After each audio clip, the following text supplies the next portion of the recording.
Hello friends, welcome to my YouTube channel Manpreet Diaries. In today video I'm going to share with you teaching aptitude and please don't forget to subscribe my YouTube channel Manpreet Diaries.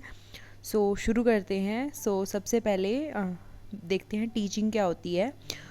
Teaching means interactions of teacher and student and they both participate for their mutual benefit. And teaching क्या होती है to train the student so they can stand on their own foot in the society.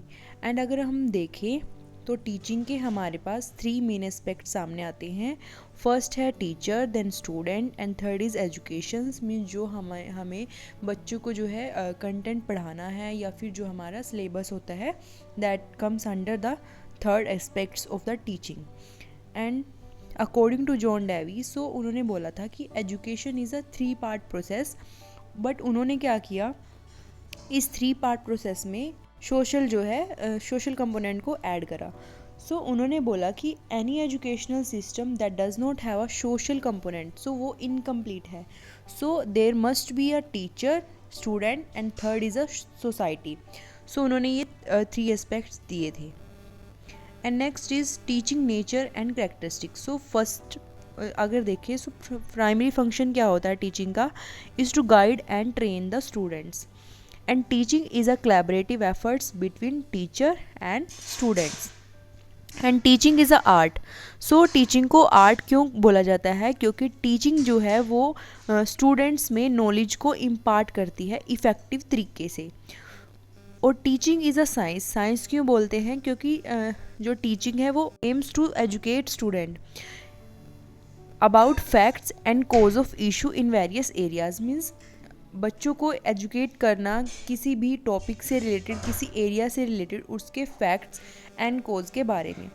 And teaching के अंदर जो है teacher को एक effectively वो टीच तब कर सकता है अगर उसको जो है कंप्लीट कॉन्फिडेंस है in the subject area and complete knowledge है उसको अपने सब्जेक्ट से रिलेटेड, तभी वो है जो एक इफेक्टिव तरीके से टीच कर सकता है. और teaching is a tool for assisting student so that they can adjust to society and their surroundings. And students are encourage to learn more and more when they are taught. जब उन्हें पढ़ाया जाता है उनको ज़्यादा से ज़्यादा इनक्रेज किया जाता है. ये है टीचिंग का nature and characteristics. Next is various level of teaching. Teaching के जो है अलग अलग लेवल्स हैं. First is memory, second understanding and reflective.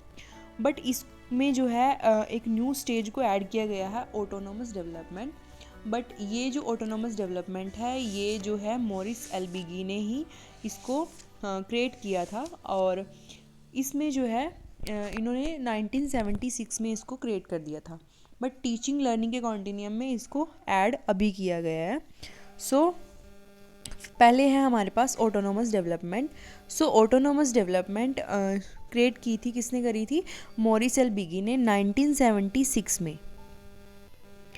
And autonomous से ही समझ रहे हैं कि कोई सिखाता नहीं है, इसमें खुद से ही हमें चीज़ें आने लगती है, यानी खुद से ही जो है डेवलपमेंट होती है. That's called autonomous development. And first stage जो है ऑटोनोमस डेवलपमेंट की is basically concentrated on the students पे, टोटली कंसनट्रेटेड होती है. और इसके अंदर कोई भी लीडरशिप नहीं होती, कोई डायरेक्शन नहीं होती. मीन्स कोई टीचर गाइड करने वाला नहीं होता, खुद से ही हमें जो है चीज़ें आने लगती हैं. इसी वजह से जो टीचर का रोल है टीचिंग प्रोसेस में वो थोड़ा नेगेटिव होता है, पॉजिटिव नहीं होता है. वी कैन से कि जो इंटेलेक्चुअल ग्रोथ है वो है जो नेचुरली जो है हो रही है. ये हो गया हमारी ऑटोनोमस डेवलपमेंट. इसका हम एक एग्जांपल ले सकते हैं. लाइक जब बच्चा सांस लेता है तो मतलब उसे खुद से ही पता होता है कि उसे सांस लेनी है, तो उसे कोई सिखाता नहीं है, तो वो उसकी खुद से ऑटोनोमस डेवलपमेंट हुई है. And next we have memory level of teaching. Memory level of teaching किसने दिया था, memory level of teaching given by Herbert. Direct exam में क्वेश्चन आ जाता है memory level of teaching given by Herbert. And इसके अंदर जो मेन जो है फोकस होता है वो होता है फैक्ट्स एंड इंफॉर्मेशंस रिकॉल करता है, बच्चा रिकॉग्नाइज करता है चीज़ों को, क्रैमिंग करता है. बेसिकली हम कह सकते हैं रोट लर्निंग इसके अंदर होती है. और इसी वजह से ये एक लिस्ट थॉटफुल प्रोसेस है, मीन्स बिल्कुल भी बच्चे के माइंड में सोचता ही नहीं है। उसको अगर हमने पढ़ाया, बच्चे को पढ़ाया अगर मम्मा पापा, तो बिना उसका मीनिंग जाने ही बस वो एक माइंड में मेमोरी एक सेव हो जाती है। इसी वजह से इसको मेमोरी लेवल ऑफ टीचिंग बोलते हैं। और इसमें जो है लिस्ट थॉटफुल प्रोसेस है ये। और साथ ही साथ इसमें हम ये चीज़ याद रखनी है कि मेमोरी लेवल ऑफ टीचिंग में क्रैमिंग होती है, रोड लर्निंग होती है, और इसके अंदर हम रिकॉग्नाइज करते हैं चीज़ों को। And next is understanding level of teaching. अब जो हमने रट्टा मारा था, अब बच्चा जो है अंडरस्टैंडिंग लेवल ऑफ टीचिंग में उसको अंडरस्टैंड करने लगता है। सो टीचिंग जो है मेमोरी लेवल पे, वो is a pre requested for teaching at the understanding level. Means कि अंडरस्टैंडिंग लेवल ऑफ टीचिंग में क्या आता है कि बच्चा अंडरस्टैंड करने लगता है मीनिंग को, रिलेशंस को और डिफरेंट एग्जाम्पल, तो ये सब वो अंडरस्टैंड करने लगता है।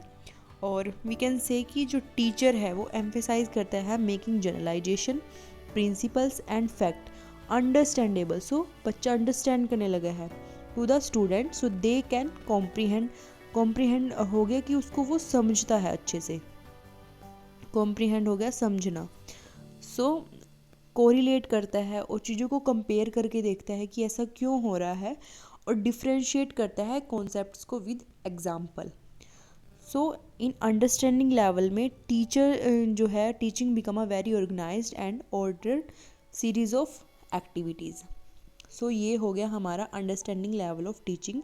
और अगर अंडरस्टैंडिंग लेवल ऑफ टीचिंग की बात करें, ये किसने दिया था, ये गिवन बाय मॉरिसन, MORRISON। सो ये गिवन बाय मॉरिसन, ये याद रखना है आपने। और next is reflective level of teaching. अब देखो, मेमोरी लेवल में बच्चे ने क्या किया, उसको मेमोराइज़ किया, उसको एक रट्टा लगाया। देन अंडरस्टैंडिंग लेवल में उसके फैक्ट्स एंड प्रिंसिपल्स को एग्जाम्पल के साथ अंडरस्टैंड करना शुरू करा। रिफ्लेक्टिव लेवल ऑफ टीचिंग में क्या हो रहा है कि अब बच्चा जो उसने सीखा है, जो उसने मेमोरी अंडरस्टैंडिंग लेवल में एक चीज़ सीखी है, उसको कोरिलेट करना सीखा है, उसको कंपेयर करना सीखा है, उसको कॉम्प्रीहेंड करना सीखा है। सो रिफ्लेक्टिव लेवल ऑफ टीचिंग में अब वो उसको परफॉर्म करता है। सो इसमें हम कह सकते हैं कि टीचिंग जो होती है रिफ्लेक्टिव लेवल पे, वो एक प्रॉब्लम सेंटर्ड इंस्ट्रक्शन होती है। अब बच्चा जो है प्रॉब्लम सोल्व करने लग जाता है। और जो क्लासरूम सेटिंग है इसमें अप्रोप्रिएटली ओपन होती है। Open in the case means कि अब वो खुल के जो है अपने क्वेश्चंस रखता है, और उनको प्रॉब्लम्स को, अगर प्रॉब्लम फाइंड आउट करता है, पहले एक्सप्लोर करता है, अपनी प्रॉब्लम को टीचर के आगे रेज करता है, एंड देन उसको सोल्व भी करने की कोशिश करता है। यानी कि रिफ्लेक्टिव लेवल ऑफ टीचिंग के अंदर इतनी अंडरस्टैंडिंग आ जाती है कि वो अब जो उसने मेमोरी और अंडरस्टैंडिंग लेवल में सीखा है, अब वो उसको रिफ्लेक्ट कर रहा है। सो ये थे हमारे लेवल ऑफ टीचिंग। और इसका अगर हम रिफ्लेक्टिव लेवल ऑफ टीचिंग का एग्जांपल दें, सो हम दे सकते हैं हम पजल सॉल्व करते हैं, सो वो भी एक रिफ्लेक्टिव लेवल ऑफ टीचिंग का एग्जांपल है। सो ये हुए हमारे लेवल ऑफ टीचिंग। और इसमें हमने नेचर्स को पढ़ा, टीचिंग कैरेक्टरिस्टिक्स को पढ़ा। वीडियो आपको अगर अच्छी लगी है तो प्लीज़ वीडियो को लाइक करें, शेयर करें और चैनल को सब्सक्राइब करना ना भूलें।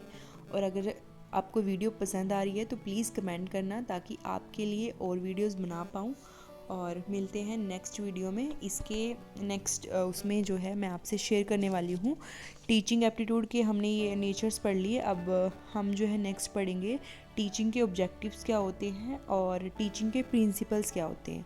सो नेक्स्ट वीडियो उस टॉपिक पे होने वाली है और टीचिंग के प्रिंसिपल्स को हम कवर करेंगे। मिलते हैं नेक्स्ट वीडियो में। Till then take care, bye bye.